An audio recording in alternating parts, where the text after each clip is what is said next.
कराए।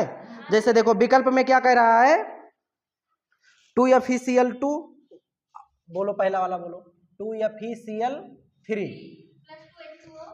Plus 2H2O plus 2H2O plus Y। आगे अब बोलो है, 2FeCl2 plus H2SO4 plus 2HCl में Y है, Y ढूंढना है, ठीक है, Y ढूंढना है। तो इसमें देखो ये क्या है अभिकारक, ये क्या है उत्पाद। अभिकारक उत्पाद दोनों तरफ क्या होंगे, बराबर होंगे। जो परमाणुओं की संख्या दोनों तरफ क्या होगी, बराबर होगी, ठीक है। इसको बराबर देखो, देखो Fe कितना है 2, इधर भी Fe कितना है 2, Cl कितना है 3 दूनी 6, इधर कितना है 2 4 और 4 2 6 है, पूरा है। H2 2 दूनी 4, इधर कितना है 2 2 4, ठीक है। O कितना है, इधर देखो एक O है, मतलब 2 O है, इधर कितना है 4, इधर कितना है 4, मतलब कितना O ज्यादा है 2, O की संख्या 2 ज्यादा है। इधर देखो S एक भी नहीं है, इधर एक S है, तो क्या होगा एक यस, तो SO2, तो क्या होगा SO2। Y बराबर क्या होगा SO, समझ में आ गया कैसे निकाला गया है, ऑप्शन होगा SO2, ठीक है। अगला क्या है, निम्नलिखित रासायनिक समीकरण को पूरा कीजिए। निम्नलिखित रासायनिक समीकरण को पूरा, मिटाए इसको, मिटाए इसको। कैसे निकाला गया समझ में आ गया ना। वो अगला जो रासायनिक समीकरण दिया गया है वो भी सेम ऐसे ही पूरा कराया जाएगा। वो उसमें क्या दिया गया है, देखो पहला डॉट डॉट डॉट है, प्लस कितना है, प्लस कितना है PCl5, हाँ हाँ CH3COCl plus POCl3 plus HC2HCl, HCl ही है, हाँ HCl। अब इसमें भी मैच कराओ, देखो P 1 है, इधर कितना है 1, Cl देखो इधर कितना दिया गया है 5, 3 4 1 5, ठीक है। बाकी बचा, और देखो एक ही परमाणु केवल भरना, एक ही यौगिक को भरना है, कौन सा आएगा CH3CO, और यहाँ एक O बचा, यहाँ एक H बचा है, तो क्या आएगा CH3COO, ठीक है। समझ में आ गए, यही सब देख रहे थे, नहीं समझ में आ रहा था, हाँ ठीक है। अगला क्या है, निम्नलिखित रासायनिक समीकरण को पूरा कीजिए। NaOH, NaOH, हाँ हाँ CH3 COONA H2O, इसमें भी देखो सेम वही है, Na1 है, NaOH यहाँ है, OH यहाँ, यही एक H यहाँ जुड़ेगा, फिर यहाँ भी आएगा CH3COOH, ठीक है। अब इस तरीके का तो हो जाएगा ना, भरने वाला हो जाएगा, भरने वाला ना। अब आगे देखो क्या है अगला, लेड नाइट्रेट, लेड नाइट्रेट, ये याद है कर लो, PbNO, लेड नाइट्रेट, ठीक है। इसके बाद है जिंक चूर्ण पर तन सल्फ्यूरिक अम्ल, जिंक चूर्ण पर तन सल्फ्यूरिक अम्ल, Zn पर तन सल्फ्यूरिक अम्ल H2SO4, तो क्या कह रहा है, कौन सी गैस मुक्त होगी।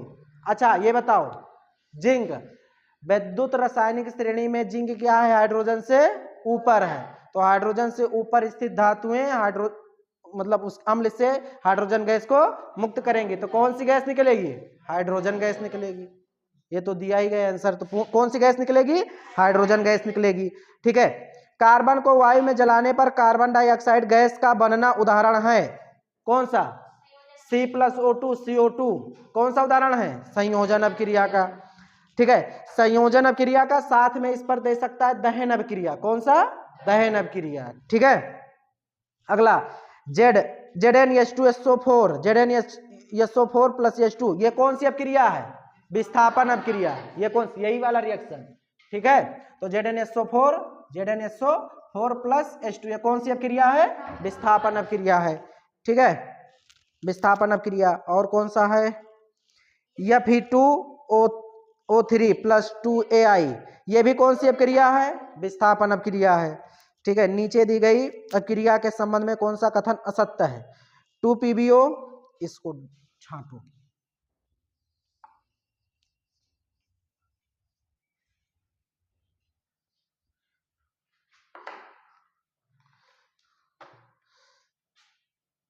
टू PbO और प्लस 2Al, ये क्या बन रहा है? Al2O3 प्लस CO, नहीं इसमें CO कहाँ से आ गया? 2Fe। अब देखो इसमें ढूंढना, कहाँ Fe आ गए, इसमें क्या क्या दे दिया है? कुछ दूसरा लिखा रहे हैं, कुछ दूसरा लिख डाल रहे हैं, दूसरा दिया है, लिख गया दूसरा। 2Pb प्लस CO2, रुक जाओ सेकेंड, एक सेकेंड। 2PbO प्लस, तुम लोग C, यहाँ आएगा CO2, ठीक है। अब सही है ना? ठीक है। कौन सा, क्या ऑप्शन क्या है? सीसा अपचयित हो रहा है, कार्बन डाइऑक्साइड उपचयित हो रहा है, कार्बन अपचयित हो रहा है, लेड ऑक्साइड अपचयित हो रहा है। सीधा सीधा ये पूछ रहा है ऑक्सीकरण और अपचयन अपक्रिया, उपचयन और अपचयन अपक्रिया, ठीक है। ऑक्सीजन का जुड़ना क्या होता है? ऑक्सीकरण। अब ऑक्सीजन का निकलना अपचयन, ठीक है। अपचयित कौन सा पदार्थ हो रहा है? Pb। ऑक्सीकृत उपचयित कौन सा पदार्थ हो रहा है? C। ऑप्शन मिला के लिख दो, ठीक है, समझ में आया?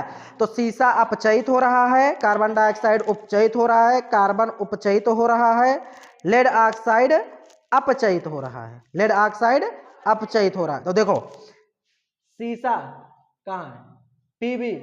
Pb क्या हो रहा है? अपचयित हो रहा है, और कार्बन डाइऑक्साइड क्या हो रहा है? उपचयित। इधर वाला देखेंगे, इधर नहीं देखेंगे, ठीक है। प्रोडक्ट में निकल के आ रहा है उसको हम लिखेंगे, तो यहाँ क्या निकल रहा है?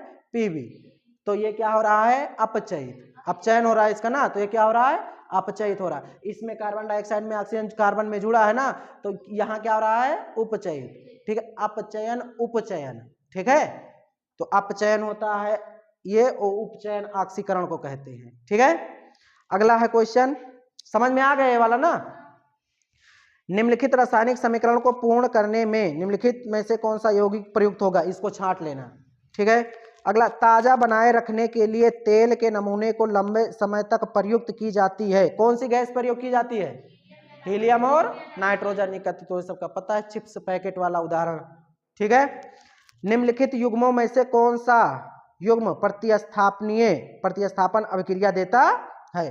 प्रतिस्थापन अभिक्रिया देता है, देखो सोडियम क्लोराइड विलयन एवं कॉपर धातु, सोडियम क्लोराइड विलयन या सोडियम क्लोराइड NaCl, कॉपर धातु। अच्छा, ये कह रहा है कि ये CuCl, मतलब यहाँ 2 जोड़ दो, 2, तो CuCl2 प्लस Na2, ये विस्थापित हो सकता है? कभी नहीं हो सकता है। कारण क्या है? ये ऊपर है, ये नीचे, तो ये विस्थापित नहीं कर सकता है। दूसरा ऑप्शन, मैग्नीशियम क्लोराइड एवं एल्यूमिनियम, मैग्नीशियम ऊपर है, एल्यूमिनियम नीचे, ये भी नहीं हो सकता है, ठीक है। फेरस सल्फेट एवं सिल्वर, फेरस ऊपर है, फेरस ऊपर, और सिल्वर कहाँ है? नीचे है। अगला, सिल्वर नाइट्रेट एवं कॉपर, सिल्वर नाइट्रेट, चांदी कहाँ है? नीचे है, और कॉपर कहाँ है? ऊपर, तो कॉपर चांदी को क्या कर सकता है? विस्थापित कर सकता है, ठीक है। आगे, लोह चूर्ण पर तन हाइड्रोक्लोरिक अम्ल डालने से क्या होता है? लोह चूर्ण पर तन हाइड्रोक्लोरिक अम्ल, अच्छा ये बताओ, हाइड्रोक्लोरिक अम्ल, लोहा ऊपर है कि नीचे है? वैद्युत रासायनिक श्रेणी में ऊपर है, तो क्या करेगा ये, इसको विस्थापित कर देगा, तो H2 गैस को विस्थापित करेगा, तो H2 गैस क्या होगी, बाहर निकलेगी। ठीक है, समझ में आया। Zn plus CuSO4, ZnSO4 plus Cu रासायनिक समीकरण किस प्रकार का है, विस्थापन अपक्रिया। BaCl2 प्लस H2SO4 ये कौन सा है, द्विविस्थापन अपक्रिया का उदाहरण है। ठीक है, और अच्छा इसमें अलग अलग दिया गया है, BaCl2 H2SO4 BaSO4 plus 2HCl। देखो एक चीज यहां ध्यान दो, AQ जो लिखा होता है इसका मतलब एक्वा होता है, एक्वा सोल्यूशन, जलीय विलयन है। S लिखा रहेगा तो सॉलिड, और सॉलिड जो रहता है वो कैसा रहता है, अवक्षेप। ठीक है, और G लिखा रहेगा तो उसका मतलब क्या होगा, गैस। G लिखा रहेगा तो गैस। जैसे देखो उसको देख कैसे सकते हो, जैसे दूध में नींबू डाल दो, दूध क्या हो जाता है, फट जाता है, पानी अलग वसा अलग, तो वसा वाला जो भाग होता है, फैट वाला जो भाग होता है उसी को कहते हैं अवक्षेप, जो सॉलिड अवस्था में आ जाता है। ठीक है, तो इसमें जो बाद में लिखा गया उससे पहचानेंगे और प्रोडक्ट में देखेंगे। ठीक है, तो इसमें देखो BaCl2 कैसा है, एक्वस है, और H2SO4 कैसा लिया गया है, एक्वस लिया गया, दोनों मतलब कैसे लिए गए हैं, विलयन, जलीय विलयन लिए गए हैं। ठीक है, लिक्विड में है। और उसके बाद BaSO4 देखो क्या लिखा है, सॉलिड, यस लिखा है ना, सॉलिड, मतलब ये क्या होगा, अवक्षेप होगा। ठीक है, और 2HCl ये एक्वस में ही रहेगा। तो मतलब सीधा सीधा वही है, दूध में भी नींबू का, दूध भी कैसा है, लिक्विड में है, और नींबू का रस भी कैसा रहता है, लिक्विड में। दोनों को जब मिलाते हैं तो दूध क्या होता है, फट जाता है। तो एक मिलता है एक्वस मतलब जलीय मिलेगा, और दूसरा कैसा मिलता है, हमारा अवक्षेप में मिलता है, सॉलिड मिलता है। ठीक है, तो इसको कहते हैं अवक्षेपण। क्या कहते हैं, अवक्षेपण। तो ये कौन सी अपक्रिया है, अवक्षेपण अपक्रिया है। ठीक है, निम्नलिखित अपक्रिया में अपचायक पहचान कर लिखिए, अपचायक। ठीक है, अपचायक। अब देखो यहां एक चीज, अपचयित होना, अपचयित होना और अपचायक दोनों में अंतर है। आकसी कारक पदार्थ और अपचायक पदार्थ। ठीक है, जैसे देखो इसको, हाँ देखो जैसे ये कौन सा रिएक्शन है, Fe2O3 प्लस, हाँ बोलो, 3CO, Fe प्लस 3CO2। देखो एक चीज ध्यान दो यहाँ पर, देखो CO किस में बदला है, CO2 में, इसमें ऑक्सीजन की क्या हुई है, वृद्धि। तो यह कौन सा अपक्रिया है, ऑक्सीकरण अपक्रिया है। ये कौन सी अपक्रिया है, ऑक्सीकरण अपक्रिया। यहाँ देखो Fe2O3 था, इस पे क्या था, 3 ऑक्सीजन था, यहाँ से ऑक्सीजन क्या हुआ है, बाहर निकला है। तो ये कौन सी अपक्रिया हो गई, अपचयन अपक्रिया। ये कौन सी अपक्रिया हो गई, अपचयन। अच्छा अब ध्यान, ऑक्सीकारक पदार्थ और अपचायक पदार्थ। ठीक है, दोनों की परिभाषा देख लो। ऑक्सीकारक, अच्छा अगर इसके पास ऑक्सीजन नहीं होता तो क्या ऑक्सीजन दे सकता था, नहीं दे सकता था। तो जिस पदार्थ का अपचयन होता है, ध्यान से सुनना, जिस पदार्थ का अपचयन होता है उस पदार्थ को ऑक्सीकारक पदार्थ कहते हैं। उल्टा इसमें मतलब लगता जैसे उल्टा है। ठीक है, तो मतलब जो ऑक्सीजन देने का कारण बनता है पदार्थ, वो वाला कौन सा होगा, ऑक्सीकरण पदार्थ। जब उसके पास पहले से ऑक्सीजन मौजूद होगा तभी तो ऑक्सीजन देगा। तो इसके पास ऑक्सीजन मौजूद है, तो ये कौन सा पदार्थ है, ऑक्सीकारक पदार्थ है। और जिस पदार्थ में, जिस परमाणु में या पदार्थ में ऑक्सीजन जुड़ता है, ठीक है, उस पदार्थ को हम क्या कहते हैं, अपचायक। तो ये वाला अपचायक पदार्थ है, ये वाला ऑक्सीकारक पदार्थ। समझ में आ गया। तो इसमें पूछ रहा था कौन सा अपचायक पदार्थ है, कौन सा ऑक्सीकारक पदार्थ है। तो CO क्या है, अपचायक पदार्थ है। CO क्या है, अपचायक पदार्थ। और ये ध्यान रखना, परिभाषा पे मत जाना ऑक्सीकरण अपचयन के। ठीक है, ये एक बार एग्जाम में भी पूछा गया है, ऑक्सीकारक और अपचायक पदार्थ, और इसमें कंफ्यूजन के लिए पूछा जाता है, उल्टा लिखा रहता है लैंग्वेज, जैसे लगता उल्टा है कि अब ऑक्सीकरण हो रहा है, ये अपचायक पदार्थ लिखा गया है। ठीक है, तो अपचायक इधर को नहीं देखकर, जैसे देखो ऑक्सीकरण की और अपचयन की जब परिभाषा दी जाती है तो इधर से दी जाती है। ठीक है, अपचायक पदार्थ और ऑक्सीकारक पदार्थ के इधर से रहते हैं। ठीक है, जो जिससे ऑक्सीजन निकलता है वो क्या होगा, अपचायक पदार्थ, और जिसमें ऑक्सीजन जुड़ता है वो कौन सा होगा, ऑक्सीकारक पदार्थ। ठीक है, लिखा इधर का ही जाएगा, देखा इधर से जाएगा। ठीक है, चलो अगला कौन सा है? सूर्य के प्रकाश एवं पर्णहरिम की उपस्थिति में CO2 तथा H2O के संयोजन से निम्नलिखित में से कौन सा यौगिक बनता है? कौन सा यौगिक बनता है? ग्लूकोज, जो पादपों का भोजन होता है। ठीक है, ये कौन सा रासायनिक समीकरण है? 6CO2 प्लस, हाँ बताओ बताओ पूरा, रुक जाओ एक एक लोग बताओ, मैं पूछता है। ये रासायनिक समीकरण भी तो याद होना चाहिए। हाँ बताओ बताओ। 6CO2 प्लस 6H2O, बोलो। हाँ हाँ 6H, हाँ हाँ और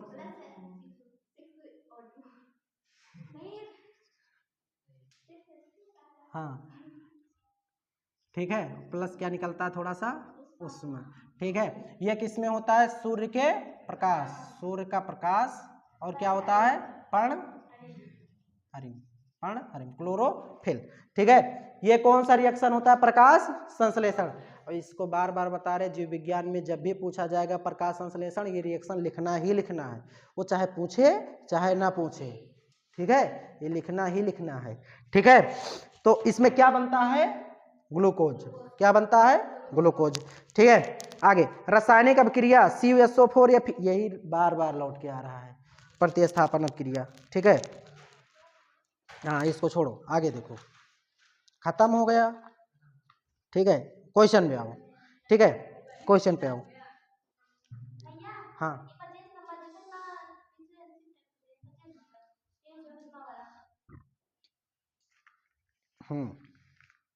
अभिकथन क्या है? जिंक सल्फ्यूरिक अम्ल के साथ अभिक्रिया कर जिंक सल्फेट तथा हाइड्रोजन गैस बनता है। जिंक सल्फ्यूरिक अम्ल के साथ अभिक्रिया करके जिंक सल्फ्यूरिक अम्ल, पहले ये बताओ, ये वाली अभिक्रिया हो सकती है ना? Zn plus H2SO4। ठीक है, ये क्या बनाएगा? ZnSO4 प्लस H2, ये गैस, ये अभिक्रिया संभव है ना? संभव है। ये अम्ल है और ये क्या, हाइड्रोजन से ऊपर है, तो विस्थापित कर सकता है, ये संभव है। ठीक है, यह एक विस्थापन अभिक्रिया है। ये सही है, सही है ना? और इसका कारण दिया गया है, जिंक ऑक्साइड के साथ अभिक्रिया कर जिंक ऑक्सीजन के साथ अभिक्रिया कर जिंक ऑक्साइड बनाता है।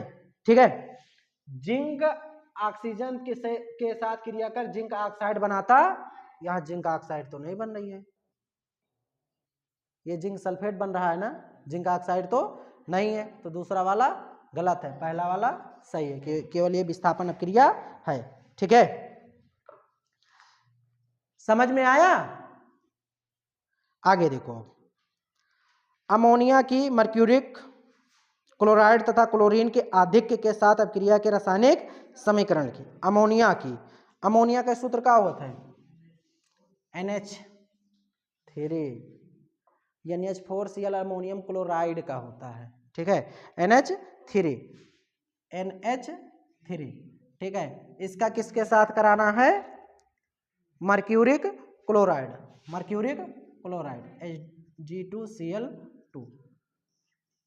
ठीक है, क्या चीज?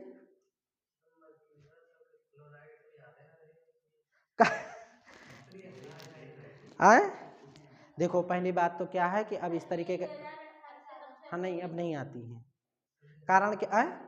क्या हुआ? रहन अगर संयोग से पूछ लिया तो आए, अगर पूछ लिया तो क्या नहीं, सुनो बताए क्या होता है कि पहले जब 20 मल्टीपल चॉइस क्वेश्चन नहीं आते थे तो उसमें अतलघुत्रीय क्वेश्चन भी तो रहता था, तो ये अतलघुत्रीय क्वेश्चन के हैं।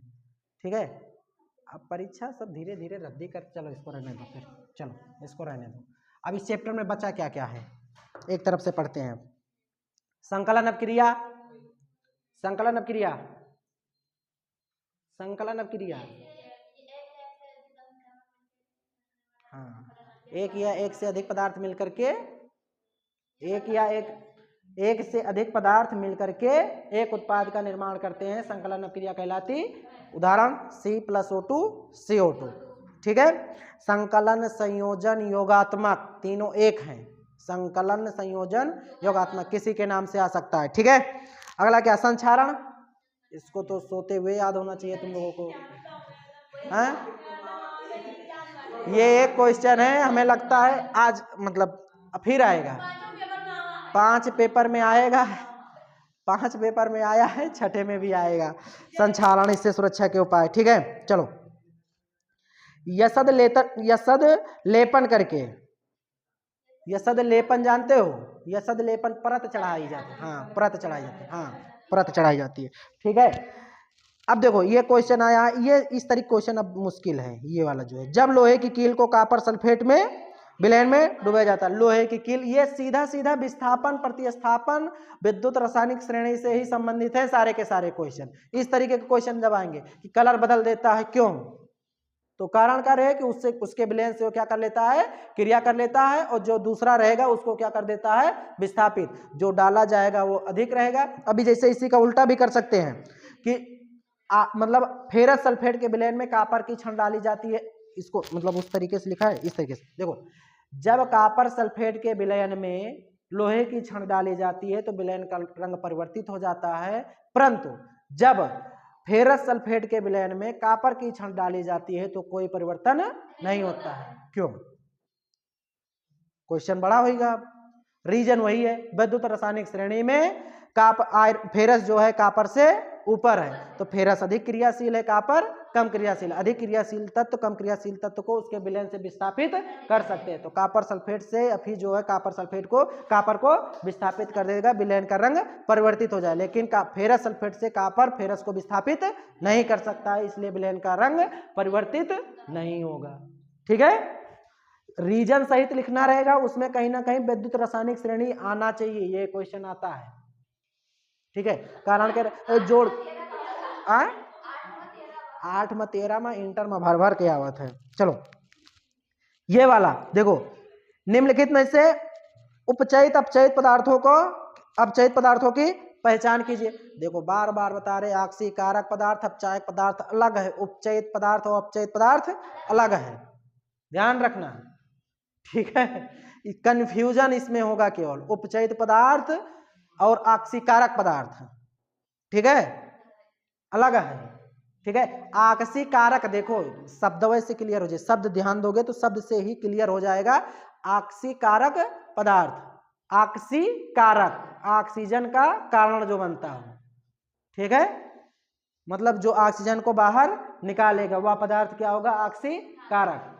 ठीक है, ये ध्यान रखना। चलो आगे ध्यान दो, ये वाला कर लेना। अब उसके बाद क्या है, ये आगे निम्नलिखित रासायनिक समीकरण में आक्सीकारक तथा अपचायक पदार्थ कारण देते हुए लिखिए। ये वाला क्वेश्चन है।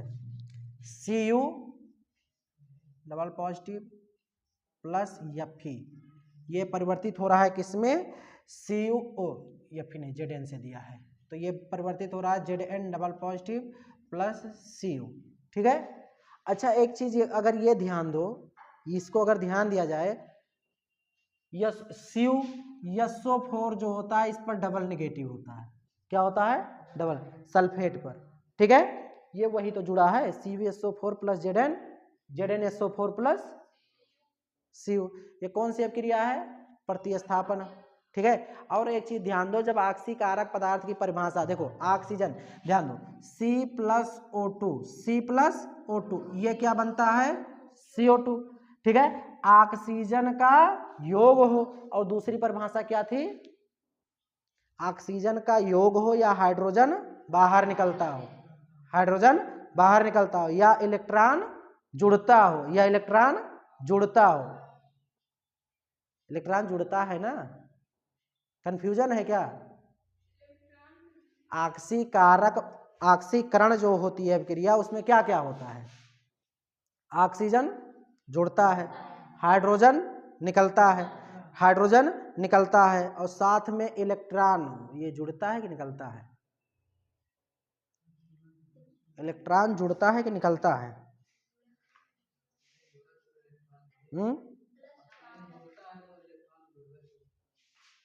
इलेक्ट्रॉन, इलेक्ट्रॉन जुड़ता है ना,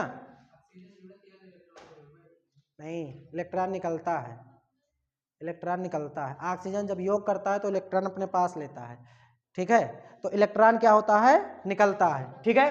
तो कौन सी अपक्रिया होती है, ऑक्सीकरण, ठीक है। देखो Zn किस में परिवर्तित हो रहा है, Zn प्लस प्लस में, तो यह कौन सी अपक्रिया हुई, ऑक्सीकरण, ऑक्सीकरण। और ये क्या हो रहा है, अपचयन, अपचयन।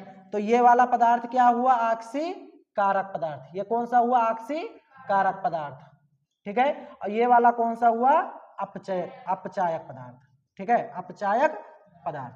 समझ में आ गया, ऑक्सीकारक क्या है, Cu डबल प्लस, और अपचायक कौन सा है, Zn, ठीक है।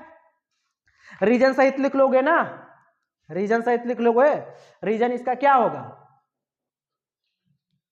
कॉपर में क्या हो रहा है, इलेक्ट्रॉन जुड़ रहा है, ठीक है। तो कॉपर में इलेक्ट्रॉन का योग होता है, इसलिए अपचयन अपक्रिया है। और जिस पदार्थ का अपचयन होता है, मतलब जिस अपक्रिया क्या कहते हैं इसको, जिस पदार्थ का अपचयन होता है उस पदार्थ को ऑक्सीकारक पदार्थ कहते हैं।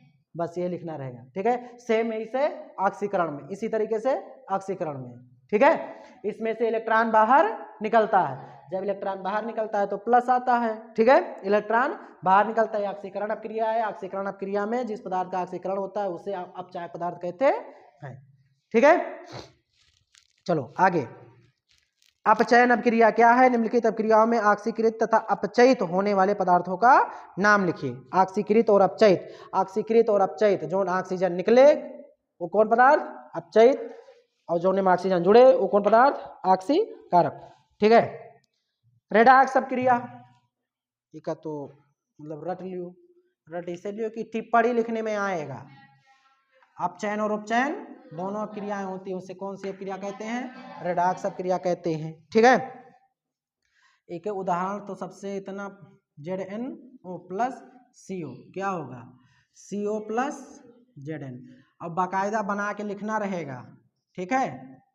ये कौन सा है, ऑक्सीकारक, ऑक्सीकरण, कारण नहीं, ऑक्सीकरण, और ये कौन सा है, अपचयन, ठीक है, ऑक्सीकरण और अपचयन, ठीक है।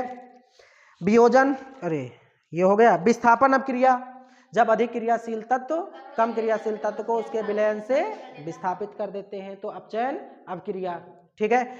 बहुत पढ़ लिए हम लोग इसको, Fe plus ZnSO4, FeSO4 plus Zn, ठीक है। इसके बाद क्या आएगा, रासायनिक समीकरण है zinc chloride silver nitrate, zinc chloride silver nitrate, इसको लिखना रहेगा।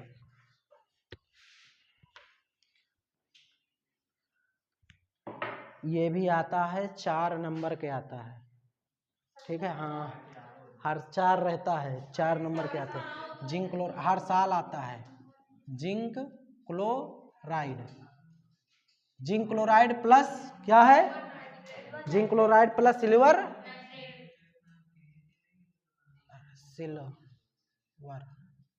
नाइट्रेट, ये क्या बनाता है, zinc nitrate, zinc nitrate plus silver chloride, ठीक है, सिल्वर क्लोराइड, इका संतुलित करो, ठीक है। जिंक, जिंक क्लोराइड, अभी देखो जितना पढ़े हैं ऑक्सीकरण अवस्था जिंक के अलग अलग हुए थे, लेकिन अभी तक जितना तुम लोगों को पढ़ना है सब में डबल ऑक्सीकरण अवस्था होते हैं। क्लोरीन के एक हुए थे, ठीक है, ऑक्सीकरण मतलब संयोजकता जिसको कहा जाता है, ठीक है। आगे चल के ऑक्सीकरण में पढ़ियो। सिल्वर नाइट्रेट AgNO3, ये बनेगा क्या, zinc nitrate, zinc nitrate ZnNO3 plus silver chloride AgCl। अब ये इतना बना हुआ है, रुका रहो, रुक जा, संतुलित करा जाता है भाई, संतुलित कहाँ बहा है, ठीक है। इस संतुलित का रखेगा भैया, संतुलित नहीं हुआ है, इसको भी संतुलित करना। जैसे देखो संयोजकता से ज्यादा हम थोड़े जोड़ सके थे, जैसे AgCl2 यहाँ नहीं जोड़ सकते हैं, Ag सिल्वर के संयोजकता +1 होती है, क्लोरीन की -1, तो ये 1 जुड़ेंगे। ठीक है, तो इसको संयोजित मतलब संयोजकता इसकी अब मतलब दोनों तरफ बैलेंस करना पड़ेगा। रासायनिक समीकरण लिखना भी है, साथ साथ में इनकी बैलेंस मतलब परमाणु को भी संतुलित करना है। ठीक है, परमाणुओं को भी संतुलित करना। अब जैसे देखो क्या हुआ, इस पर जो है चेंज होगा, इस पर चेंज होगा। देखो Ag के साथ NO3 जुड़ा है, तो Ag की जब +1 है तो NO3 की कितना होगा, -1। तो यहाँ Zn का कितना होता है, +2, तो इस पर क्या आएगा, +2। ठीक है, दोनों तरफ परमाणुओं को संयोजित करो, मतलब बराबर करो, संतुलित करो। Zn किधर है, कितना है, 1। Cl कितना है, 2। इधर कितना है, 1। होना कितना चाहिए, 2 से गुणा करा दो। ठीक है, 2 Cl 2 हो गए। Ag इधर कितना है, 2, इधर कितना है, 1, इधर 2 से गुणा। ठीक है, 2 Ag 2 NO3, यहां NO3 की संख्या कितनी है, बराबर हो गई। हाँ तो क्या हुआ, नहीं तो जोड़े तभी तो। NO2 कितना, NO3 कितना है, 2 है ना, और इधर कितना है इसका, 2। NO3 को साथ में गिन रहे हैं। ठीक है, उस तरीके से गिनोगे तो N कितना है, 2। यहाँ N कितना है, 2। ऑक्सीजन यहाँ कितना, 3 दूनी 6, यहाँ पर कितना है, 6, बराबर। समझ में आया कैसे करना है। ठीक है, अगला क्या है, मैग्नीशियम। अगला क्या है, मैग्नीशियम, डायरेक्ट लिखो ना, magnesium Mg plus hydrogen chloride HCl, इसको क्या magnesium chloride MgCl2, MgCl2 plus hydrogen gas. अब एक चीज यहां ध्यान दो, जब भी हाइड्रोजन जब मुक्त होता है या क्लोरीन मुक्त होगा, ठीक है, तो ये एक परमाणु कभी नहीं मुक्त होते हैं, मुक्त कितने होते हैं, 2। ठीक है, तो हाइड्रोजन कितना मुक्त होगा, 2। ठीक है, अब देखो Cl कितना है, 2, यहां कितना है, 2 से गुणा कराओ। हाइड्रोजन कितना है, 2, हाइड्रोजन कितना है, Mg1 Mg संतुलित हो गया। ठीक है, इस तरीके से। चलो आगे, एक भूरे रंग के चमकदार तत्व X को वायु की उपस्थिति में गर्म करने पर वह काले रंग का हो जाता है। इस तत्व X एवं उसके काले रंग के यौगिक का नाम लिखिए। ठीक है, X कॉपर है तथा काले रंग का यौगिक कॉपर ऑक्साइड। ये क्या है, क्या हुआ, इसको पढ़ लो। ठीक है, आगे पढ़ते हैं। चलो, वियोजन अपक्रिया, वियोजन अपक्रिया बहुत पढ़े। क्या होता है, जब एक पदार्थ 2 या 2 से अधिक पदार्थों में टूट जाए, वियोजन अपक्रिया। यसद लेपन, यसद लेपन अभी बताए थे। ठीक है, परत का चढ़ाना, उपचयन और अपचयन, उपचयन और अपचयन, इसमें देखो लिखा है पूरा। हाइड्रोजन पृथक होता है, उपचयन में हाइड्रोजन अलग होता है, ऑक्सीजन जुड़ता है। अपचयन में हाइड्रोजन का संयोग होता है, ऑक्सीजन पृथक होता है। विद्युत धनात्मक अवयव की संयोजकता बढ़ती है। ठीक है, विद्युत धनात्मक अवयव की संयोजकता घट, एक में बढ़ेगा दूसरे में घटेगा। विद्युत धनात्मक अवयव का अनुपात घटता है, मतलब जो धनात्मक तत्व रहेंगे उनका अनुपात क्या होता है, घटता है, और इसमें क्या होगा, धनात्मक का बढ़ता है। इसमें विद्युत ऋणात्मक अवयव का अनुपात बढ़ता है, दूसरे में घटता है। ठीक है, सीधा सीधा, ये इलेक्ट्रॉन त्यागता है, वो इलेक्ट्रॉन ग्रहण करता है, बस। ठीक है, रासायनिक अभिक्रिया किसे कहते हैं, उदाहरण सहित स्पष्ट कीजिए, सब पढ़ डालो। ठीक है, इसको खत्म कर दें। अब इसमें क्या रह ही गया है खत्म करने वाला, केवल वही अब क्रियाएं ही तो रह गई हैं। ठीक है, अम्ल विकृत गंधिता संचालन रेडॉक्स अब क्रिया, ये सब तो पढ़े ना हो। ठीक है, अम्ल क्षार, अम्ल क्षार वाले में आओ। अम्ल क्षार है,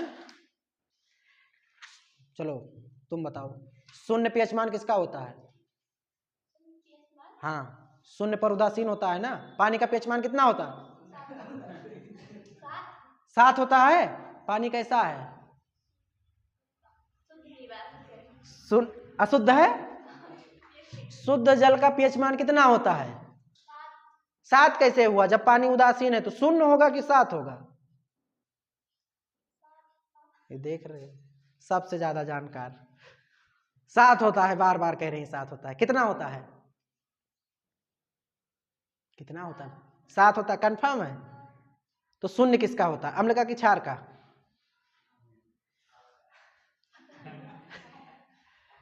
किसका होता है वंश का? कैसे पता लगा? अच्छा, शून्य जब अम्ल का है तो 6 किसका होगा?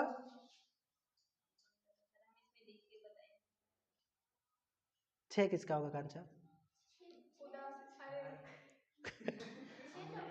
तुम लोग को इतना पढ़ाए बच्चा। 6 का अम्लीय, मतलब परिभाषा का मतलब कैसे हम इसको जांचेंगे? 6 पर 0 से कम है 6।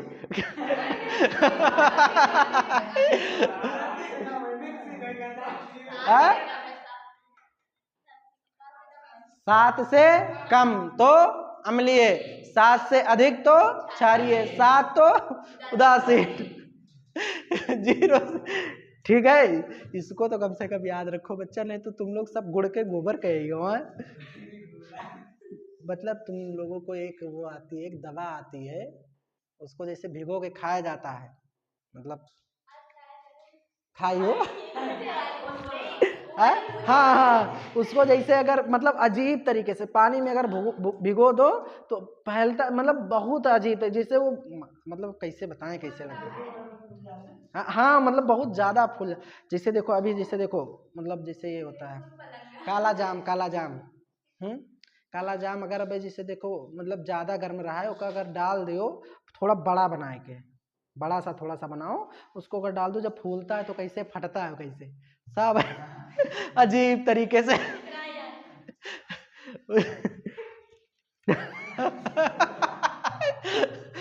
चलो आगे पढ़ते आगे पढ़ते आगे पढ़ते आगे पढ़ते आगे पढ़ते आगे पढ़ते आगे पढ़ते। चलो, प्लास्टर ऑफ पेरिस की जल से अभिक्रिया, प्लास्टर ऑफ पेरिस, चलो ठीक है, प्लास्टर ऑफ पेरिस जल से अभिक्रिया क्या बनता है? जिप्सन, और जिप्सन को जब सुखाया जाता है तो क्या बनता है? प्लास्टर ऑफ पेरिस, ठीक है। हाइड्रोजन आयन H+ की प्रकृति होती है, H+ की H+ की प्रकृति कैसी होती है? अम्लीय। और H- की प्रकृति कैसी होती है? क्षारीय। अम्लीय विलयन का pH मान है 7 से कम। शून्य अम्ल, प्रबल अम्ल, जितने कम उतने प्रबल, क्षार में जितने अधिक उतने प्रबल।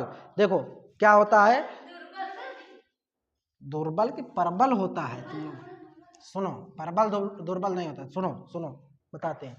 पीएच स्केल कैसे होती है? यहाँ होता है 7, इधर की तरफ होता है 0, इधर की तरफ होता है 14, ठीक है। अब जैसे जैसे यहाँ से बढ़ेंगे क्षारीय गुण क्या होगा? बढ़ता जाएगा, और इधर की तरफ जाएंगे तो अम्लीय गुण बढ़ता जाएगा। तो जो सबसे दूर होगा वो ज्यादा अम्लीय, यहाँ से जो जितने दूर होगा उतना क्षारीय। अब समझ में आया? ठीक है। तो इधर की तरफ जो लास्ट में सबसे ज्यादा अम्लीय, इधर जो लास्ट में सबसे ज्यादा क्षारीय, ठीक है। क्या? अम्लराज दो अम्लों का मतलब मिश्रण होता है, HCl और HNO3। ये इसका एक भाग, इसका एक भाग, इसका 3 भाग और इसका 1 भाग, ठीक है। हाँ 3 लीटर 1 लीटर वाला अम्लराज एक्वारेजिया, ठीक है। चलो आगे, सिट्रिक फल, सिट्रस फल मतलब जो नींबू और संतरा क्या रहती, खट्टे रहती, इनके pH मान 7 से कम। कौन सा एसिड पाया जाता है? सिट्रिक अम्ल। क्षारक के साथ हल्दी का रंग, क्षारक के साथ हल्दी का रंग, साबुन से हल्दी लगे हुए कपड़े को अगर छांटा जाए मतलब धुला जाए तो कौन सा कलर का हो जाता है? भूरा लाल, ठीक है। निम्नलिखित में से कौन सा अम्लीय लवण है? ये देखो बहुत अच्छा, ये चूज करने वाला बहुत अच्छा है, ठीक है। अम्लीय लवण देखो, NaCl, दूसरा कौन सा जल्दी जल्दी बोलो। NaHSO4, Na2SO4, हाँ, KCl। अब एक चीज ध्यान दो, अम्ल होना है अगर किसी चीज को तो उसके पास होना क्या चाहिए? हाइड्रोजन। इसमें से हाइड्रोजन किसके पास है? तो यही वाला होगा। ठीक है, तो अम्ल, जैसे जब अम्लीय कहीं भी पूछता है अम्लीय, तो सबसे पहले क्या ढूंढेंगे? हाइड्रोजन। और क्षारीय पूछेगा तो क्या? OH, hydroxide ion. ठीक है, तो OH क्षारीय पूछेगा, अम्लीय पूछेगा तो H। ठीक है, आगे देखो, धामन सोडा के एक अणु में जल के अणुओं की संख्या है। धामन सोडा के एक अणु में, धामन सोडा का सूत्र बताओ।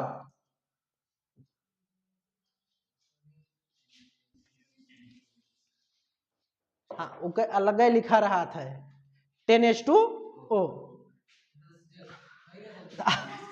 हो तो गया ही 10 जल, 10H2O।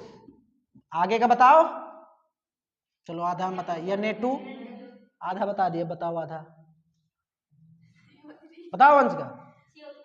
Na2CO3, sodium carbonate decahydrate. ठीक है, तो इसमें H2O, जल के अणुओं की संख्या कितनी है? 10। जल के अणुओं की संख्या 10। ठीक है, उदासीन घोल का pH मान, शांत रहो सभी लोग, शांत रहना, शांत रहे। H2O क्या है? पानी है, जल है, नीर है। ठीक है, ठीक है, और इसमें ये इसके कितने अणु हैं? 10 ही तो लिखा है। H2O कितना लिखा है? तो 10 अणु हुए। ठीक है, अब हाँ, कोई बोलेगा नहीं, किसी के मुंह से आवाज नहीं आनी चाहिए, बिल्कुल नहीं आनी चाहिए। ठीक है, चलो बताओ, क्वेश्चन है उदासीन। ठीक है, उदासीन क्या था?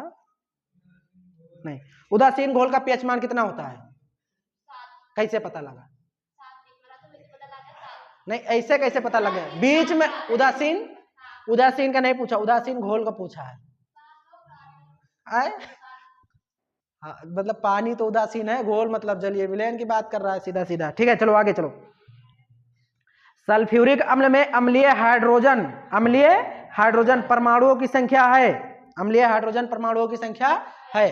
तो सल्फ्यूरिक अम्ल H2SO4, देखो ये जब टूटता है तो H प्लस SO4 माइनस में, और यहाँ कितना आता है? 2। तो हाइड्रोजन परमाणुओं की संख्या कितनी है यहाँ? 2। ठीक है, ये कभी कभी अल्प में जब टूटता है तो ये इस तरीके से टूटता है, HSO4, तो H प्लस HSO4 माइनस में टूटता है। ठीक है, तो ये कब रहता है? दुर्बल की अवस्था में। जब दुर्बल लिखा रहेगा तब ये वाला लिखते हैं, नहीं तो अगर कुछ नहीं लिखा है तो सीधा सीधा हाइड्रोजन परमाणुओं की संख्या 2। अगर दुर्बल H2SO4 लिखकर आया है तो उस केस में हाइड्रोजन परमाणुओं की संख्या 1 हो जाती है। ठीक है, लेकिन कभी पूछेगा नहीं दुर्बल, इंटर में जाओगे तब पूछेगा, 11th में पूछा जाता है इसे। ठीक है, आगे एसिटिक अम्ल की क्षारकता। एसिटिक अम्ल का सूत्र क्या होता है? CH3COOH। जब ये टूटता है तो CH3COO minus plus H plus में टूटता है। तो हाइड्रोजन परमाणु की संख्या, H प्लस आयनों की संख्या कितनी है? 1। तो इसमें अम्लीयता के कितने हाइड्रोजन पाए गए? 1। तो ऑप्शन 1 सही है इसका। ठीक है, sulphur dioxide SO2 sulphur dioxide का जलीय विलयन होता है। सल्फर डाइऑक्साइड का जलीय विलयन कैसा होता है? अम्लीय होता है, इसका याद कर लो। क्षारीय विलयन का pH मान होता है? क्षारीय विलयन 7 से, ऑप्शन देख के बता रहे हैं। एसिटिक अम्ल एक दुर्बल अम्ल है क्योंकि, एसिटिक अम्ल एक दुर्बल अम्ल है क्योंकि, दुर्बल अम्ल प्रबल अम्ल बताओ क्या होता है? दुर्बल अम्ल प्रबल अम्ल की परिभाषा कैसे दी जाती है? बताए हैं ना, पता ही नहीं है? देखो इसको बहुत अच्छे से समझाए थे। देखो ऐसे अम्ल जो जल में पूर्णतः वियोजित हो जाए, मतलब वियोजित का मतलब पूर्णतः आयनित हो जाते, पूर्णतः आयनित। जैसे हाँ, उसमें आंशिक रूप से होता है, उसमें कुछ अणु बचे रह जाते। जैसे देखो ध्यान दो, जैसे पानी लिए हैं, ठीक है, उसमें हम गिन के डाल रहे हैं। H2SO4 के कितने कण डाल रहे, कितने अणु डाल रहे हैं? 100। इसमें जब H2SO4 के अणु डालेंगे तो जितने हैं सारे के सारे क्या हो जाएंगे? वियोजित हो जाएंगे इसमें। ठीक है। लेकिन इसी के स्थान पर अगर 100 अणु इसके डालते हैं तो 100 के 100 वियोजित नहीं हो सकता है 90 हो सकता है 85 हो, ठीक है, 88 हो सकता है 99 हो, एकात अणु रह जाता है, ठीक है, जो वियोजित नहीं होता। अच्छा ये देखो ये क्या हो रहे हैं, आयनित हो रहे हैं ना, ये क्या हो रहे हैं, आयनित, आयनों में टूट रहे हैं ना, तो इसको क्या कहते हैं, आयनन या आयनित होना, ठीक है। तो इसमें कम आयनित होता है, इसमें अधिक, पूरे के पूरे आयनित हो जाते हैं, ठीक है। आयनन की मात्रा इसमें क्या होती है, कम होती है, इसमें अधिक होती है, ठीक है। तो देखो डबल एरो का मतलब होता है उत्क्रमणीय अभिक्रिया की, मतलब इधर से इसको भी प्राप्त किया जा सकता है, इससे इसको भी प्राप्त किया जा सकता है, उत्क्रमणीय अनुत्क्रमणीय, ये होता है अनुत्क्रमणीय का, और जब ये वाला लगा दिया जाता है तो उत्क्रमणीय का हो जाता है, ठीक है। इसमें देखो ये कह रहा है इसकी दिशा इधर से भी है और इधर से भी, दोनों तरफ से हो सकती है, ठीक है। चलो देखो एक विलयन नीले लिटमस पेपर को लाल कर देता है, नीले को लाल करता है तो कौन सा है, अम्ल है कि क्षार है, नीले को लाल करता है तो अम्ल, अम्ल का पीएच मान 7 से कम होगा, और लाल को नीला करेगा तो क्षार है, और क्षार का पीएच मान 7 से अधिक होगा, ठीक है। बेकिंग पाउडर का एक अवयव सोडियम हाइड्रोजन कार्बोनेट है तथा दूसरा सोडियम हाइड्रोजन कार्बोनेट तथा दूसरा कौन सा होता है, टार्टरिक अम्ल होता है, ठीक है। चलो जल की कठोरता को दूर करने के लिए क्या मिलाया जाता है जल में, धावन, कैसे पता लगा, धावन सोडा, जल की कठोरता को दूर करने के लिए धावन सोडा। अच्छा कठोरता का दूर करने का मतलब क्या हुआ, उसके घनत्व को कम करना, घनत्व को कम करना, ठीक है, जल के अणुओं के बीच गैप लाना, ठीक है, जिससे कपड़े के मतलब जो कपड़े के रेशे होते हैं उसके अंदर तक पानी के कण पहुंच जाएं, ठीक है। जब कठोरता होगी घनत्व ज्यादा होगा तो उनको अंदर तक जाने में दिक्कत होगी ना, और जब उनमें क्या होगी, घनत्व कम हो जाएगा पानी के अणुओं के बीच मिलाने से, तो उनमें घनत्व कम होने से वो अंदर तक चले जाते हैं, इसलिए क्या चीज, हाँ अपमार्जक इसी से तो बनता, धावन सोडा से ही तो साबुन है, सब सारी चीजें इसी से तो बनती है। आगे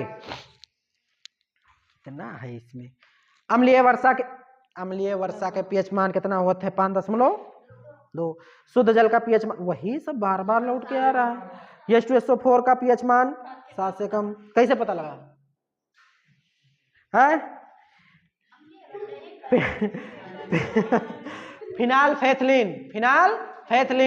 फिनाल्फेथिलीन सूचक का रंग क्षारीय माध्यम में क्या हो जाता है, लाल। इसको पढ़ना आप तुम लोग, ये बहुत पढ़ा गया है, इसको पढ़ना, इस पे आते हैं। चलो ठीक है, इसमें सब एक तरफ से पढ़ने की जरूरत नहीं है, सब बहुत पढ़े हो तुम लोग, ठीक है। देखो अम्ल तथा क्षारक की परिभाषा ध्यान दो, ये बहुत पूछा जाता है, और समझ लो अगर आएगा तो तुम लोगों को आधुनिक अवधारणा लिखनी है आर्हेनियस की, उसको चाहे लिखो चाहे ना लिखो। अम्ल स्वाद में खट्टे होते हैं, कक्षा नर्सरी में जो पढ़ता है बच्चा उसके लिए, तुम लोगों के लिए नहीं है, ठीक है। अम्ल स्वाद में खट्टे होते हैं, ये कर देते हैं, ये कर देते हैं, हाँ नहीं आता, बहुत कुछ आता है, ऐसा नहीं, कुछ क्वेश्चंस ऐसे पूछ लेंगे दिमाग हिल जाएगा, ऐसा ना कहो, ठीक है।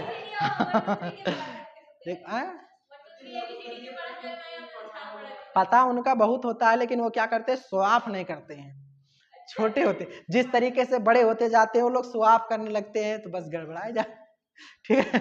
चलो देखो अम्ल और क्षार की आधुनिक अवधारणा, ऐसे पदार्थ जो जलीय विलयन में H+ आयन देते हैं, इसके अलावा कोई धनायन, आर्हेनियस के सिद्धांत के अनुसार, ठीक है, ठीक है। पीएच मान निकालना अभी आ रहा है, फार्मलता नॉर्मलता सब ये दिखाते हैं, कौन से हैं, बस ये 10-12 कुछ, ठीक है। चलो ठीक है, ठीक है। कुछ चीजें इसमें देख ले हम, जैसे जो पीएच मान की परिभाषा, बस आ गए, सवाल आ गया। चलो सवाल लगाते हैं इस पर, एक क्वेश्चंस करते हैं इस पर हम, कौन सा बताओ क्वेश्चन,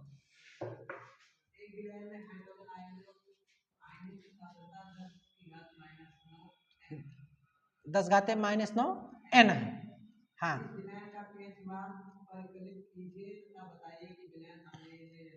H+ आयन की सांद्रता दिया गया है ना, ये ध्यान रखना, H+ की दे रहा है कि OH- की, ध्यान दोनों ध्यान रखना, क्योंकि दोनों गणनाएं की जाती हैं, ठीक है। एक होता है आयनिक गुणनफल, आयनिक गुणनफल, जल का आयनिक गुणनफल 25 डिग्री सेल्सियस बहुत ही ज्यादा इंपॉर्टेंट है, ठीक है, जल का आयनिक गुणनफल। और ये एक चीज ये ध्यान रखना, ये कभी अकेला नहीं आएगा, जल का आयनिक गुणनफल पूछेगा, जल का आयनिक गुणनफल ज्ञात कीजिए, साथ में क्वेश्चन यही दे देगा, ये क्वेश्चन अकेला नहीं आएगा और आने की संभावनाएं बहुत रहती हैं।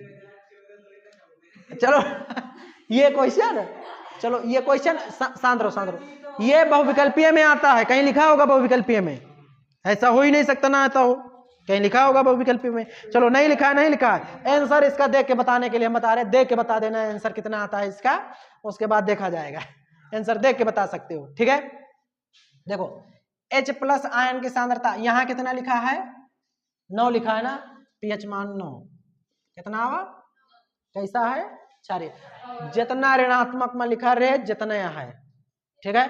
जैसे कभी कभी इस तरीके से लिख कर आएगा 0.0001 n, H+ आयन की सांद्रता कितनी है, इतना है, चाहे यहाँ n लिखा रहे चाहे m लिखा रहे, अभी तुम लोगों से इससे मतलब नहीं है, नॉर्मलता है या मोलरता है, ठीक है, तो इससे भी मतलब नहीं है, ठीक है, तुम लोगों को सीधा सीधा ये अंकों से ध्यान देना है। तो ये 0.0001 4 अंक बाद है ना, तो इसका pH मान कितना आएगा, 4 आएगा, क्योंकि इसको हम लिख सकते हैं 1 × 10⁻⁴ माइनस में लिख सकते हैं, तो pH मान 4, बहुविकल्पीय के लिए तो हो गया, घात देखे या दशमलव स्थान देखे हो गया, नहीं निकालना दूसरी तरीके से है, क्या चीज, रुक जाओ, +9, अरे ऐसे कैसे दे देंगे, आयनों की संख्या ये गिनी जाती है, प्रैक्टिकल होता है, ऐसे दे देंगे 10⁻9, अरे ये एक आयतन फिक्स किया जाता है, उसमें नापा गया है, ठीक है, और वैसे तो बहुत हो सकते हैं, ऐसा थोड़ा है, ठीक है, तो ध्यान दो।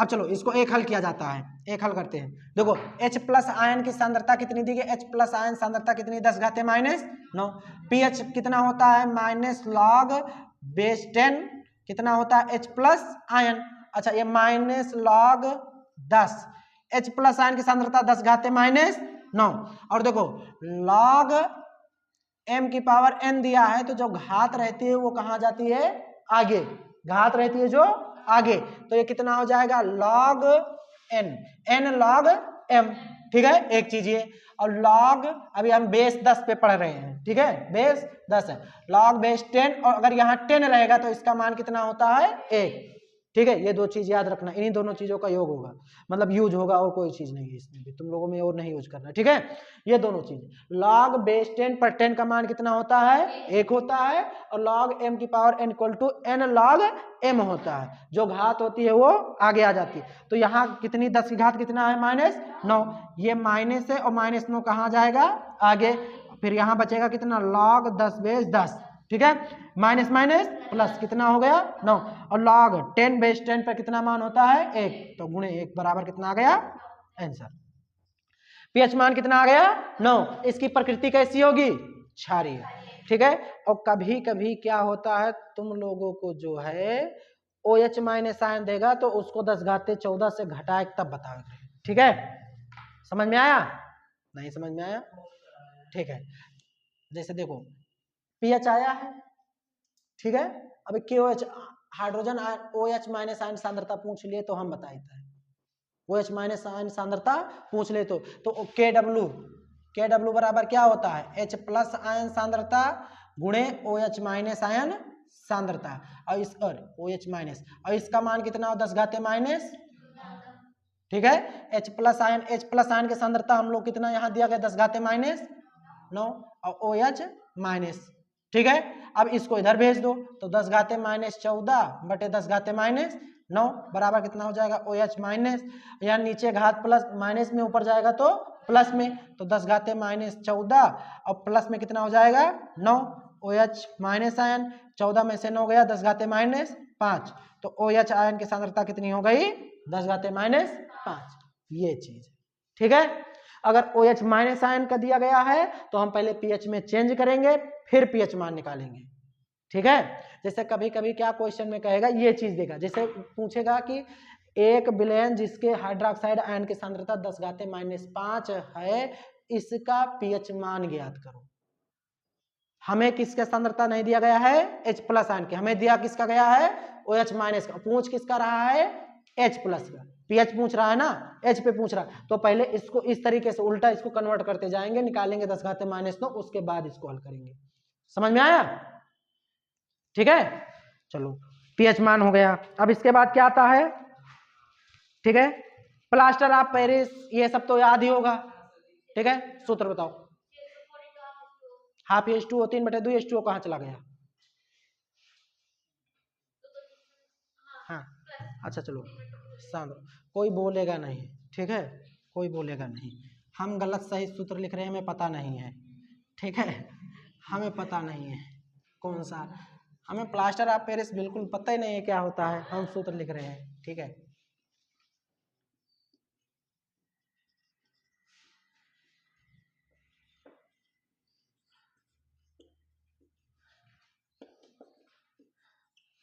सही लिखा था, मिल गए थोड़े। हाँ चलो कोई बात नहीं। ठीक, कौन सा सही है इसमें से, कौन सा? ABC डाल दे रहे हैं, नंबर डाल दे रहे, ABCD, multiple select type question, एक से अधिक सही हो सकते हैं, कंफ्यूज करने के लिए। हाँ, तीसरा चौथा कंफर्म है, तीसरा तो बिल्कुल सही है, और कौन सा सही है, कौन सा सही है प्रिंस? पहला वाला यही तो है, ये 1/2 जो बटे में लिखा गया वही यहाँ गुणा कर दिया गया है, ये दोनों एक ही तो है, इस तरीके से कंफ्यूज हो जाओगे। तो चाहे ये दे चाहे, अरे इसका 1/2 पूरे में 2 से गुणा कराएंगे, 2 से 2 कैंसिल, वो 2 कहाँ गया, इसके ऊपर, तो वही लिख दिया गया। इस तरीके से कंफ्यूज मत हो, किताब में देखे होगे ये भी लिखा रहता है साथ में, ये भी, किताब पढ़े ही नहीं है बता नहीं चलो कोई बात नहीं, आगे कौन सा है, प्लास्टर ऑफ पेरिस, ये सारे हो गए। ठीक है, चलो इसको पढ़ लेना, इसमें रासायनिक अपक्रियाएं पढ़नी है, रासायनिक अपक्रियाएं कल पढ़ेंगे। ठीक है, रासायनिक अपक्रियाएं आती हैं, शायद नहीं आता है, रासायनिक अपक्रिया नहीं आती है शायद, चलो कोई बात नहीं, हम लोग पढ़ लेंगे, आई थी आई थी आई थी। ठीक है, धातु अधातु, रुक जाओ एक चीज पढ़ा दे, धातु अधातु में हम देख लेते हैं बस। धातु अधातु में, धातु अधातु का बहुविकल्प पढ़ लीजिएगा सभी लोग। ठीक है, और धातु अधातु में एक ही क्वेश्चन मेन है, कौन सा, वैद्युत रासायनिक समीकरण, वैद्युत रासायनिक श्रेणी। ठीक है, धातुओं की क्रियाशीलता के बढ़ते क्रम या घटते क्रम में व्यवस्थित करने पर जो श्रेणी प्राप्त होती है, ये तो इंपॉर्टेंट है ही, इसके साथ में इसका जो गुण होता है सबसे ज्यादा इंपॉर्टेंट वो है, और गुण कम से कम 6 लिखना है, दोहरिया है कोई, कैसे बड़ा बड़ा हो जाता है, एक लाइन का गुण लिखो, एक लाइन का गुण लिखो, जैसे देखो lithium sodium potassium, lithium sodium potassium को जल में फेंकने पर मतलब शांत जल में विस्फोट होता है। ठीक है, होगा, ठीक है, हाइड्रोजन से ऊपर वाले सबको अम्ल में डालने से अम्ल हाइड्रोजन गैस को विस्थापित कर सकता है अब इतना तो लिखना ही पड़ेगा, 6 नंबर का क्वेश्चन आएगा तो इतना तो लिखना ही पड़ेगा, और ये बहुत इंपॉर्टेंट में है, 4 नंबर, अरे 4 नंबर का ही आता है तो क्या दिक्कत हो गई, 4 नंबर कम से कम आता तो है, हाँ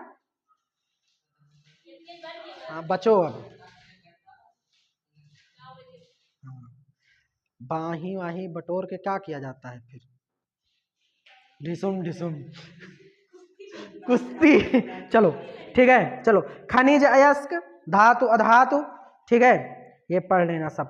ठीक है, इसमें तो सब पढ़ाया जा चुका है, कार्बनिक यौगिक, कार्बन तथा उसके यौगिक में कुछ पढ़ना है, कार्बन तथा इसका तथा उसके यौगिक, अभी इसको जल्दी में पढ़े थे हम लोग।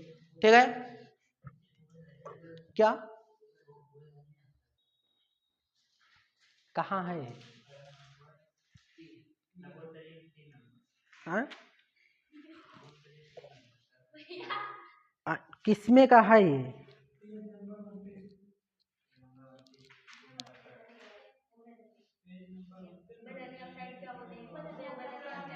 उभय धर्मी ऑक्साइड, उभय धर्मी। उभय का मतलब क्या हुआ था हिंदी इंग्लिश उभय के उभय निष्ठ लिखा तो सब ना मैथ में का कहा जाता का इंग्लिश कामन क्या होता है कामन अंग्रेज ना तो अंग्रेज रही हो ना तो हिंदुस्तानी रही हो सब मिक्सचर। हिंदी से इंग्लिश पूछो तो इंग्लिश नहीं पता इंग्लिश से हिंदी पूछो तो हिंदी नहीं पता है उभय धर्मी। चलो शांत उभय धर्मी कह रहा ना उभय धर्मी अक्षर तो मतलब क्या हुआ उभय धर्मी। तो उभय धर्मी देखो तीन ही हो सकते हैं तो अम्ल हो सकता है तो क्षार हो सकता है या तो उदासीन हो सकता है। जब उभय धर्मी की बात कर रहा है तो क्या होगा अम्ल के साथ भी क्रिया करे और क्षार के साथ भी क्रिया। समझ में आ गया उभय धर्मी शब्द से याद रखो इसको ठीक है उभय धर्मी ठीक है। आगे कार्बन तथा उसके यौगिक क्या हुआ है? गैंग अशुद्धि हाँ गर्दा अशुद्धि जो रहती है ठीक है। गैंग 315 बताए गैंग 300 कहाँ 315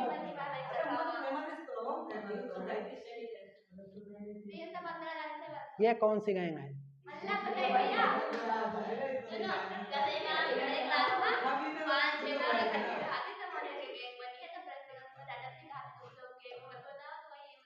तीन 315 चलो 315 316 आ जाओ ठीक है। कार्बन वाला चैप्टर अभी हम लोग रिवाइज किए थे जल्दी में ही ठीक है। कार्बन वाला पढ़ना कौन सा है अब वो बताओ फिजिक्स में ही पढ़ना क्या है?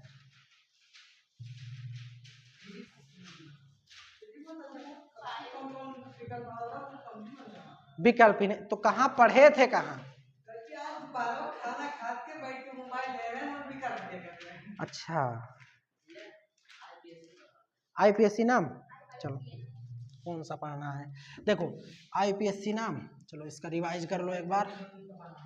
हाँ कुछ का करा दे रहे हैं ठीक है और इसको जो है 10 मिनट दो आईपीएससी नाम अपने आप आ जाएगा ठीक है। चलो देखो जोड़ना कैसे होता है पहले ध्यान दो जो जोड़ने के तरीके हैं अनुलग्न पूर्वलग्न ये देखो पहले अनुलग्न में आता है जैसे सिंगल बॉन्ड के लिए क्या जोड़ेंगे इन डबल बॉन्ड के लिए क्या जोड़ेंगे इन ठीक है। ट्रिपल बॉन्ड के लिए क्या जोड़ेंगे आइन ठीक है। उसके बाद आएगा OH बॉन्ड OH इसके लिए क्या जोड़ेंगे ऑल ठीक है। इसका ग्रुप याद रखते ये एल्केन श्रेणी एल्कीन श्रेणी एल्काइन श्रेणी ये क्या है एल्कोहल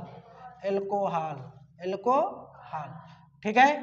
उसके बाद आता है CHO ये कार्बन देखो आज कोई पूछ रहा था शायद ये कोई पूछ रहा था कि कार्बन तुम्हें शायद कौन पूछ रहा था कार्बन गिना जाएगा कि नहीं गिना जाएगा तुम्हें पूछ रही थी ना कौन पूछ रहा था कोई पूछ रहा था आज हमसे ठीक है कि ये वाला कार्बन जैसे जब जुड़ा है तो जो कार्बन की काउंटिंग करते हैं मेथेन एथेन प्रोपेन ब्यूटेन में ये गिना जाएगा कि नहीं गिना जाता है ठीक है।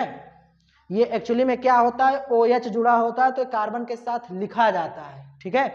और ये बॉन्ड जहां बन गया उसका मतलब इन यहां से यहां तक ये ऊपर वाला छोड़ करके यहां से यहां तक कार्बन का मतलब हुआ कि जितने भी बॉन्ड के सिरे हैं सब सिरे पर कार्बन ही जुड़ेगा। जैसे यहां पर हाइड्रोजन ऑक्सीजन नहीं जोड़ सकते इन जब श्रेणी में लिखेंगे ठीक है दोनों तरफ क्या जुड़ेगा कार्बन इसमें दोनों तरफ कार्बन इसमें एक तरफ कार्बन जुड़ सकता है इस वाले के छोड़ करके इसमें जो है कार्बन ही जुड़ेगा इसमें जो है कार्बन ही जुड़ेगा H नहीं जोड़ सकते हैं ठीक है। अब देखो इसके बाद ये कौन सा है एल्डिहाइड ये कौन सा है एल्डिहाइड ठीक है एल्डिहाइड ठीक है। इसके बाद कौन सा आता है COOH ये कौन सा है कार्बोक्सिलिक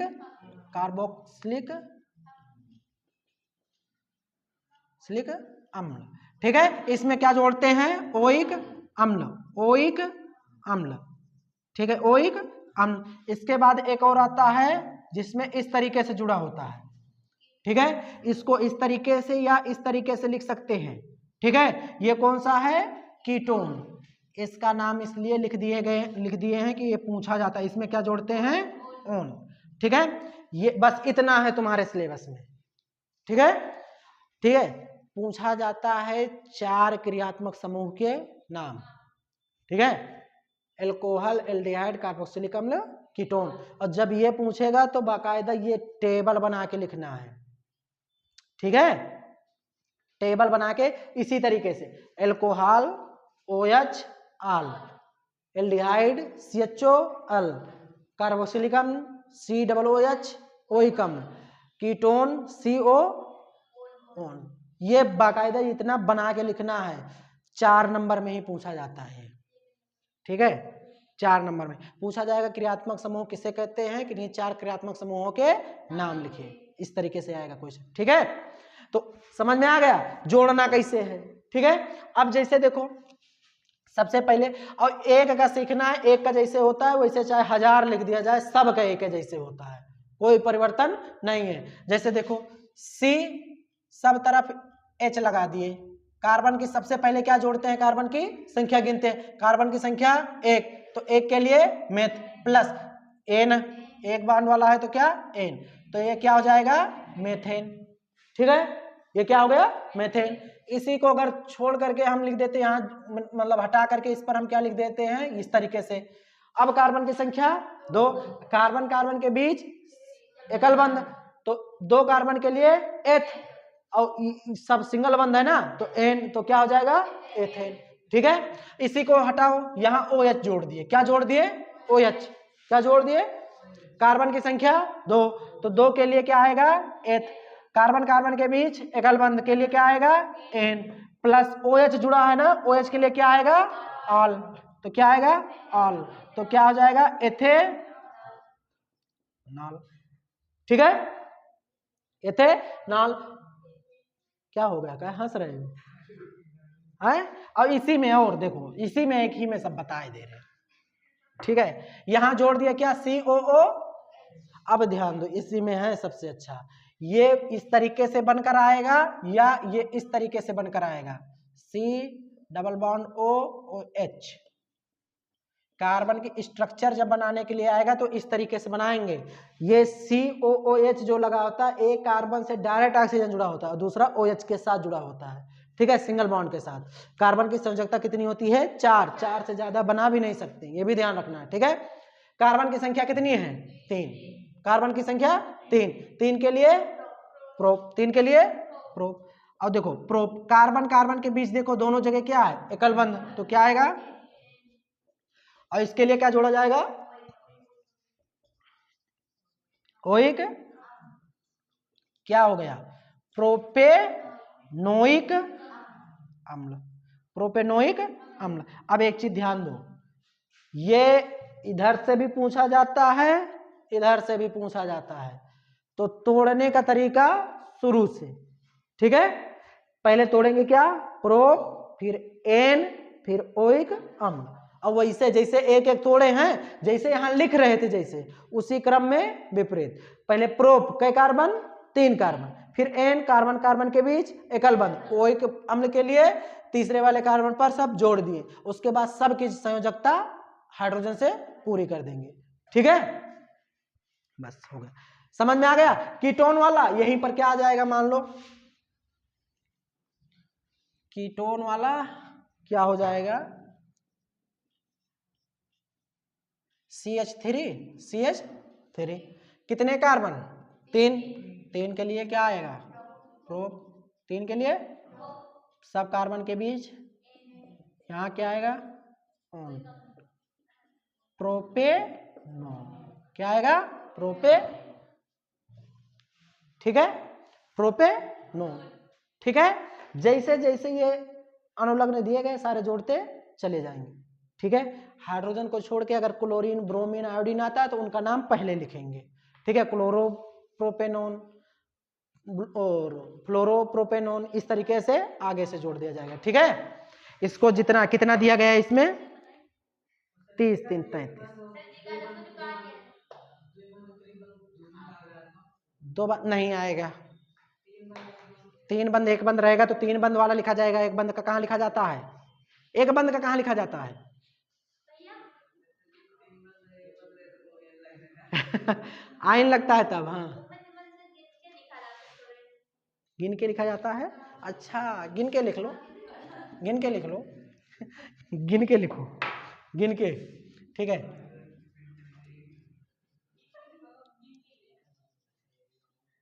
लो गिन लो, लो गिनो जल्दी जल्दी, गिनो जल्दी जल्दी, गिनो। अब देखो, ध्यान दो, गिन के लिखो, ठीक है, गिन के लिखो।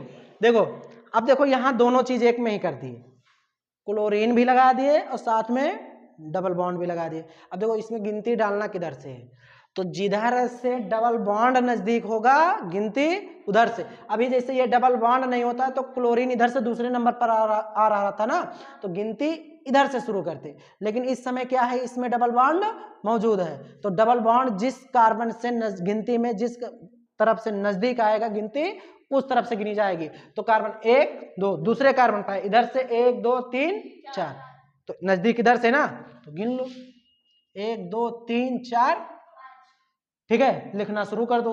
तो देखो 4 के 5 है ना, 5 के लिए क्या आएगा, पेन।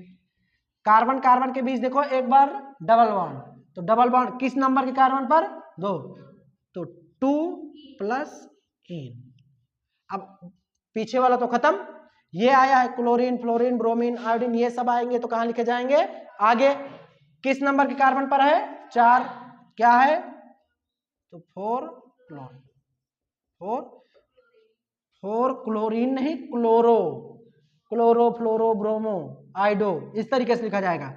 तो 4 क्लोरो पेंट 2 इन, या इसका 4 क्लोरो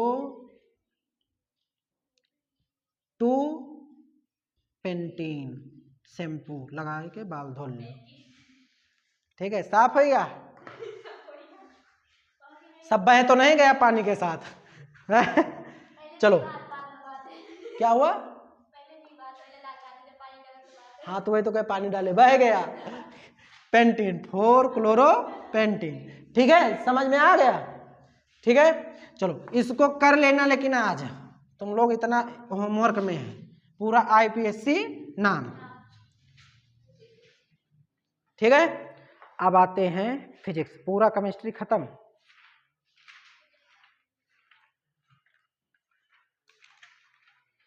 प्रकाश का परावर्तन तो अभी तो पढ़ाए थे इसको, प्रकाश का परावर्तन तो इसमें पढ़ना क्या, अभी तो इसको भी तो सब जल्दी